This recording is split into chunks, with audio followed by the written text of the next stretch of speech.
అమ్మా నేను మంత్రి 60 రోజులు అయింది. అన్ని స్కూల్స్ 45,000 ప్రభుత్వ పాఠశాలలు అన్నిటికీ నేను వెళ్ళలేను. ఒక సిస్టమేటిక్గా అన్ని నేను వెళ్తాను. అంటే ఇప్పుడు మా కేజీబీవీలు ఉన్నాయి, నా కింద జిల్లా గ్రంథాలయం, అన్ని గ్రంథాలయాలు నా కింద ఉంది, యూనివర్సిటీ నా కింద ఉంది, మళ్ళీ మన స్కూల్ ఎడ్యుకేషన్ మొత్తం నా కిందనే ఉంది.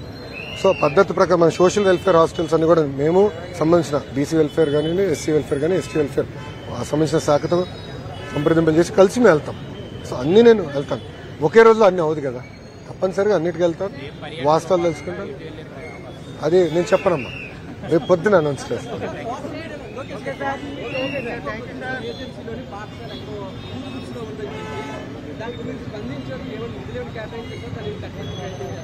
కంగారు పడద్దు స్వామి, ఇచ్చిన హామీ మేము నిలబెట్టుకుంటాం. మీరు చూస్తే తమ్ముడు ఒక్క నిమిషం, నేను ట్విట్టర్లో స్పందించిన దానిపైన ప్రతిదీ ఒక పద్ధతి ప్రకారం చేసుకుంటూ వచ్చాను కదా. మీరు వికలాంగులకి ఐఐటీలో ఎన్ఐటీలో అవకాశం వచ్చి ఒక టెక్నికల్ డిఫెక్ట్ వల్ల వాళ్ళకి అవకాశం కోల్పోతే నాకు వాట్సాప్ మెసేజ్ పెడితే అధికారులందరూ పరిగెత్తించాలి, ఇప్పించే కదా.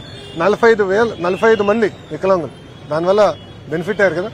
అదేవిధంగా నేను ట్విట్టర్లో కానీ ఫేస్బుక్లో నాకు వచ్చిన స్పందించినప్పుడు ఒక పద్ధతి ప్రకారం ఇచ్చిన హామీ నేను నిలబెట్టుకుంటే ఆ డౌట్ నీకు నేను చేస్తానన్నా. సార్ కొన్ని విషయాల్లో సొంత నిధులు కూడా ఖర్చు పెట్టా, కంగారు పడద్దు, నేను చేస్తాను. నేను టీ కాఫీని వేరే దగ్గర తాగాల్సిన అవసరం లేదు. Don't worry. ఎస్ మేడం, గౌరవ ముఖ్యమంత్రి గారితో హైయర్ ఎడ్యుకేషన్ రివ్యూ ఇంకా పెండింగ్ ఉందమ్మా. సెప్టెంబర్ 11వ తారీఖు నాడు మా రివ్యూ మీటింగ్ ఉంది గౌరవ ముఖ్యమంత్రి గారితో. దాంట్లో ప్రధానమైన అంశం కాలేజ్ ఫీ రీయింబర్స్మెంట్. గతంలో అన్ని ప్రభుత్వాలు డైరెక్ట్ గా డబ్బులు కాలేజ్ అకౌంట్లో వేసేది. సో తల్లిదండ్రులకి ఎలాంటి ప్రెషర్ ఉండేది కాదు, పిల్లలకి ఎలాంటి ప్రెషర్ ఉండేది కాదు. ఇష్యూ ఏమైనా ఉంటే అది కాలేజ్ యజమాన్యం ప్రభుత్వం మధ్యన ఉండేది. అలాంటిది జగన్మోహన్ రెడ్డి గారు ముఖ్యమంత్రి అయిన తర్వాత కొత్త వింత విధానాలు తీసుకొచ్చి విద్యార్థుల్ని వాళ్ళ తల్లిదండ్రులను ఇబ్బంది పెడతాం మొదలుపెట్టారు. ఆయన సుమారుగా జగన్మోహన్ రెడ్డి గారు సుమారుగా రఫ్గా 3,000 కోట్ల రూపాయలు కాలేజ్ ఫీ రీయింబర్స్మెంట్ బకాయిలు పెట్టిపోయారు. ఇంకో పక్కన చిక్కీ, కోడిగుడ్డు, మిడ్ డే మీల్స్ బకాయిలు కూడా దాదాపు 200 కోట్లు పెట్టిపోయారు. మీకు తెలుసు, నేను మంత్రి అయిన వెంటనే ఎగ్ సప్లై ఆపేస్తే నేను వెళ్ళి పరిగెత్తుకుంటా. మంత్రి అయిన 2 రోజు నేను వెళ్ళి ఫైనాన్స్ సెక్రటరీ గారితో కూర్చుని డబ్బులు విడుదల చేయించుకున్నా. సో ఇట్లా అనేక సమస్యలు ఉన్నాయమ్మా.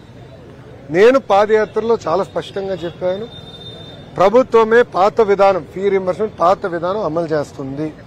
డబ్బులు నేరుగా కాలేజ్ అకౌంట్లో వేస్తారు. తల్లిదండ్రులకి పిల్లలకి ఎలాంటి ఇబ్బంది లేకుండా చూసుకునే బాధ్యత మా ప్రభుత్వం తీసుకుంటుంది అని ఆనాడు హామీ ఇచ్చా.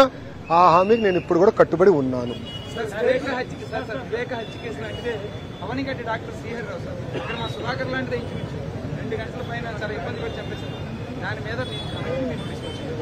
అలా మొత్తం వివరాలు కనుక్కున్న తర్వాత స్పందిస్తాను.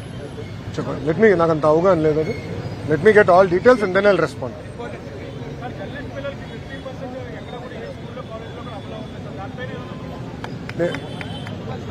మీరే అడగండి, మీరే చప్పట్లు కొట్టుకోండి. నాకు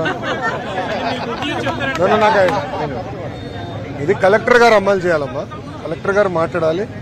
ఆల్రెడీ గుంటూరు కలెక్టర్ గారితోనే మాట్లాడి మిగతా కలెక్టర్తో నేను మాట్లాడతాను.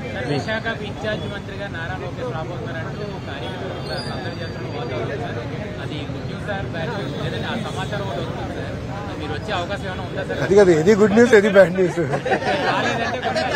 వస్తున్నాం అంటే ఏ న్యూస్ అది నాకు తెలియదు. ఇంకా ప్రభుత్వం నిర్ణయం తీసుకున్నా, తొందరలోనే ఇన్ఛార్జ్ మంత్రులు వేస్తారు. ఇంకా నిర్ణయం తీసుకున్నా. నేను పాదయాత్రలో మీడియా మిత్రులు కూడా కలిశాను. చాలా స్పష్టంగా ఇల్లు కట్టించి అందజేసే బాధ్యత మన ప్రభుత్వం తీసుకుని కంగారు పడద్దని నేను హామీ ఇచ్చా. నేను చేస్తాను.